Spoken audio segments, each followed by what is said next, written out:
In today's video, I'm going to teach you how to return an item on eBay. Whether it's the wrong size, not as described, or simply not needed anymore, returning an item can be a straightforward process if you know the steps to follow.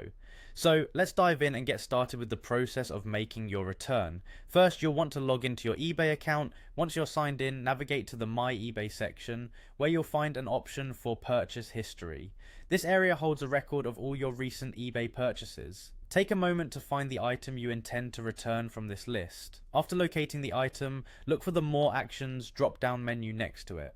Click on this menu and you'll see an option to return this item. Selecting this will kick off the process of initiating a return.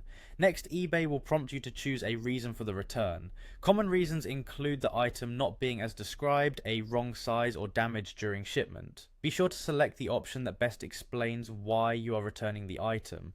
Additionally, there's a space provided for you to enter a comment. Use this space wisely to elaborate on any details or specifics regarding the issue you're facing. If the item was damaged, broken, or faulty when you received it, you can provide supporting evidence by uploading images. These photos serve as proof to back up your claim and give the seller a visual understanding of the problem. Make sure the images are clear and accurately show any discrepancies or damage. Once you've filled out the necessary form sections and attached evidence if applicable, the next step is to submit the return request to the seller. eBay will notify the seller and they have a chance to review your submission.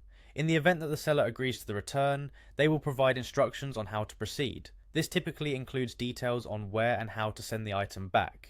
It's crucial to wait for these instructions before sending anything, as the specifics can vary from one seller to another. After you've received the instructions from the seller, it's time to prepare the item for return shipping.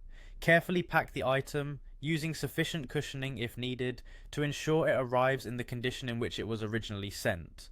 Follow the seller's instructions for shipping the package, and make sure to use a reliable shipping service that provides tracking options. This way, both you and the seller can track the package and confirm its safe return. By following these steps, you'll be able to navigate eBay's return process with confidence and ease, ensuring a smooth and satisfactory resolution. Happy shopping, and remember, knowing how to handle returns is an essential part of online shopping.